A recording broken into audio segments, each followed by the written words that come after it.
le certificat d'études. Et après, j'ai travaillé dans des usines. Gérard Lenormand a longtemps été la voix de la douceur en France. Ses chansons parlaient d'amour, de paix et de liens familiaux, accompagnant des générations entières dans leur intimité. Pour le public, il incarnait une forme de sécurité affective, presque paternelle. Pourtant, derrière cette image rassurante se cache une histoire beaucoup plus silencieuse. Gérard Lenormand est aussi le père de 2 enfants, élevé loin des projecteurs dans l'ombre d'un nom célèbre. Que signifie grandir quand son père appartient au public? Et surtout, qu'est-il réellement arrivé aux 2 enfants de Gérard Lenormand lorsque la musique s'est tue? Au début des années 70, Gérard Lenormand s'impose comme l'une des figures les plus rassurantes de la chanson française. Sa voix douce, immédiatement reconnaissable, envahit les ondes. Ses chansons parlent de fraternité, d'amour universel, d'enfance et de souvenirs partagés. Il ne choque pas, il apaise. Dans une France marquée par les bouleversements sociaux et politiques, Lenormand devient une présence familière, presque intime dans les foyers. Ses disques se vendent par millions. Ses concerts rassemblent un public intergénérationnel. Il est partout sans jamais sembler envahissant. À la télévision, son image est celle d'un homme calme, mesuré, souriant. Il ne cultive ni provocation ni mystère. Contrairement à d'autres artistes de son époque, Gérard Lenormand ne fait pas de sa vie privée un spectacle. Il protège farouchement sa sphère intime.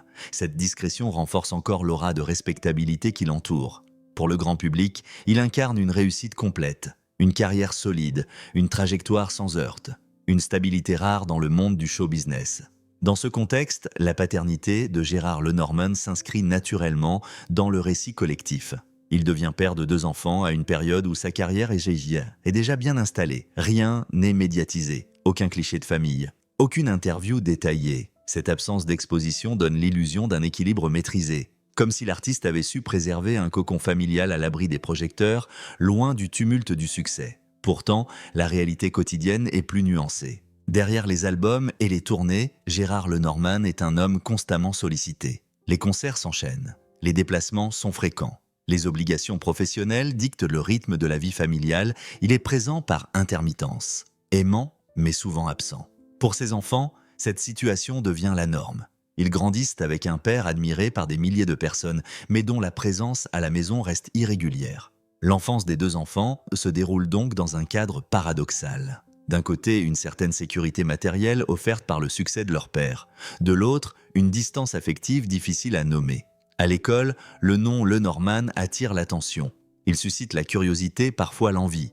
Mais il impose aussi un poids invisible, celui des attentes. Celui des comparaisons. Être les enfants d'un chanteur aussi populaire n'est pas toujours simple. Ils apprennent très tôt à se définir autrement que par ce nom. Gérard Lenormand, de son côté, exprime ses émotions avant tout par la musique. Il écrit et chante ce qu'il ne formule pas toujours dans l'intimité. Ses chansons parlent de protection, de tendresse, de liens humains profonds. Mais pour ses enfants, ces mots restent parfois abstraits. L'amour est là indéniablement, pourtant il semble filtré par une pudeur constante, par une difficulté à occuper pleinement le rôle de père au quotidien. Aux yeux du public, cette période demeure celle de l'harmonie.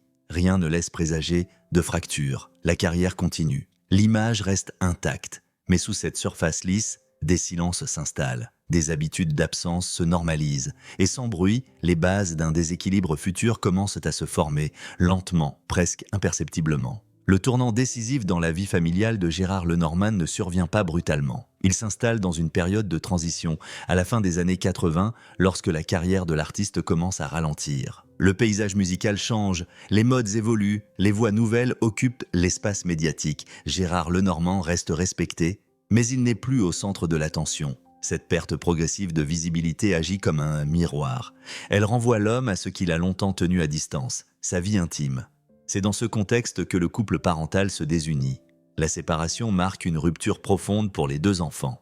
Jusqu'alors, malgré les absences répétées, une structure existait. Elle offrait un cadre. Désormais, ce cadre se fissure. Les repères se déplacent. Les habitudes disparaissent. Les enfants doivent apprendre à naviguer entre 2 mondes, 2 foyers, 2 équilibres instables. Pour Gérard Lenormand, cette période est lourde de contradictions. Il continue de se produire sur scène. Il conserve son public fidèle. Mais intérieurement, il traverse une remise en question silencieuse. L'homme qui chantait la paix et la tendresse doit affronter l'échec d'une relation intime.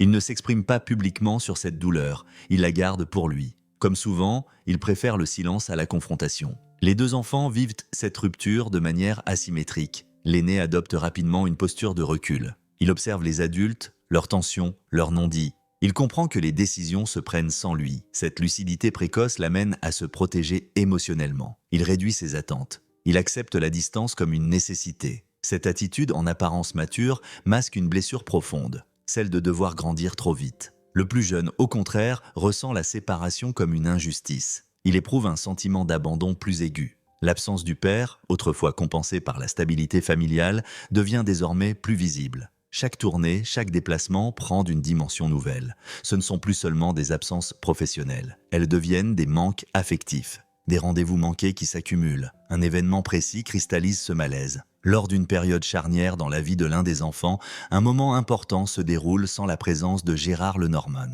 L'artiste est retenu par des obligations professionnelles. Rien d'exceptionnel dans sa carrière. Pourtant, pour l'enfant concerné, cette absence prend une valeur symbolique. Elle confirme une impression déjà installée, celle de ne jamais être prioritaire. À partir de là, la relation change de nature. Les échanges deviennent plus espacés. Les retrouvailles sont teintées de maladresse. Gérard Lenormand reste affectueux mais distant. Il ne sait pas comment réparer ce qui s'est abîmé sans bruit. Les enfants, eux, comprennent progressivement que leur père n'est pas l'homme de ces chansons. Il est plus complexe, plus fragile, plus limité aussi. La célébrité, loin d'atténuer la situation, l'amplifie. Chaque apparition publique de Gérard Lenormand rappelle ce décalage. Sur scène, il est applaudi, admiré, célébré. Dans la sphère privée, il peine à trouver sa place. Pour les enfants, cette dualité est difficile à accepter. Comment concilier l'image d'un père aimé par des milliers de personnes avec le sentiment d'une présence insuffisante? Les années passent, les blessures ne se referment pas, elles se transforment. Elles influencent les choix de vie, les relations futures, la manière d'aimer et de se protéger. Aucun conflit ouvert n'éclate, aucun scandale n'émerge. La violence de cette histoire est silencieuse. Elle se nourrit d'accumulation, de renoncement, de paroles retenues. Le véritable drame n'est pas un événement spectaculaire. Il réside dans cette lente érosion du lien, dans cette incapacité à se dire l'essentiel au bon moment. Lorsque la musique se tait, lorsque les projecteurs s'éteignent, il ne reste que cette réalité. Une famille marquée non par le bruit, mais par l'absence. La vérité, dans l'histoire des deux enfants de Gérard Lenormand, n'apparaît jamais sous la forme d'une révélation brutale. Elle se construit lentement au fil des années à travers des choix de vie discrets, parfois incompris. Contrairement à d'autres familles issues du monde artistique, il n'y a ni règlement de compte public ni confession médiatisée. Ce silence n'est pas une fuite, il est une conséquence directe de la manière dont cette famille a toujours fonctionné. Avec le temps, les deux enfants comprennent que leur père n'a jamais cessé de les aimer. Mais cet amour s'est exprimé de façon indirecte, imparfaite, souvent maladroite. Gérard Lenormand appartient à une génération d'hommes pour qui les sentiments se disent rarement face à face. Chez lui, l'émotion passe par la musique, par les textes, par la scène. Ce langage, universel pour le public, ne suffit pourtant pas toujours dans l'intimité d'une relation père-enfant. L'aîné est le premier à accepter cette réalité. À l'âge adulte, il fait un choix clair. Il décide de se détacher du nom Lenormand. Non par rejet, mais par nécessité. Il construit sa vie loin du monde médiatique, dans un environnement stable, volontairement anonyme. Cette distance lui permet de se définir autrement que comme le fils d'eux. Il refuse l'héritage symbolique de la célébrité, préférant une existence fondée sur la discrétion et l'autonomie personnelle. Le plus jeune suit un chemin plus complexe.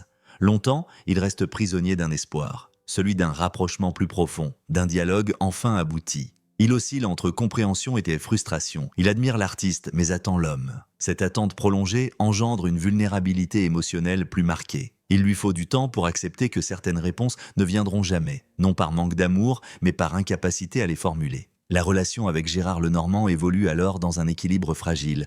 Il y a des périodes de rapprochement, souvent sincères, des moments partagés, des gestes de tendresse. Mais ces instants restent intermittents. Le père vieillissant devient plus conscient de ses manques. Pourtant, sa pudeur demeure. Il n'est pas un homme de grandes explications. Il préfère laisser le temps apaiser ce qu'il n'a pas su réparer. Ce qui frappe dans cette histoire, c'est l'absence de rupture définitive. Aucun des deux enfants ne coupe totalement les liens. Aucun ne transforme sa douleur en accusation publique.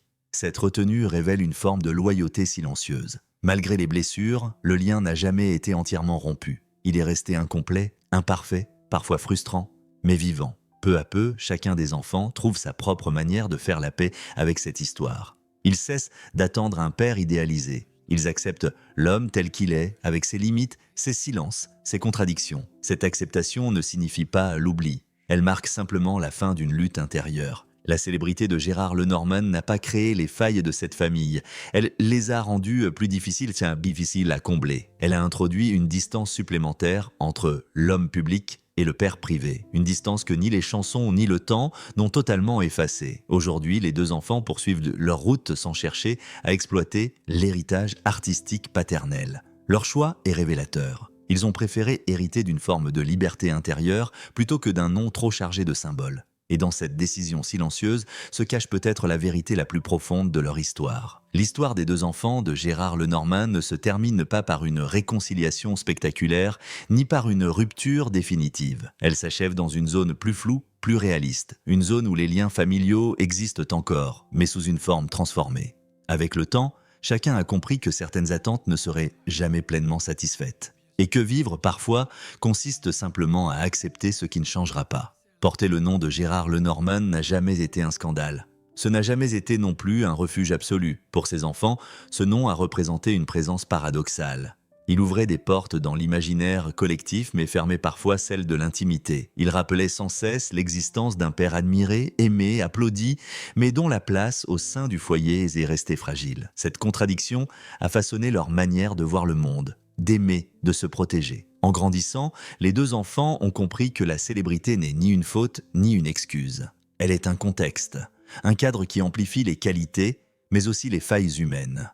Gérard Lenormand n'a jamais cessé d'être un homme sensible, mais il a souvent confondu l'expression artistique avec la présence émotionnelle. Là où le public recevait des chansons, ses enfants attendaient parfois un regard, une parole simple, une constance quotidienne. Cette histoire ne cherche pas à désigner un coupable. Elle invite plutôt à réfléchir à ce que signifie être parent sous les projecteurs, à ce que coûte le succès lorsque le temps se fragmente, lorsque l'amour doit se partager entre la scène et la maison. Les enfants de Gérard Lenormand n'ont pas hérité d'un drame public. Ils ont hérité d'une distance silencieuse, d'une relation inachevée, jamais totalement brisée, mais jamais complètement comblée. Aujourd'hui, chacun a construit sa propre définition de la famille.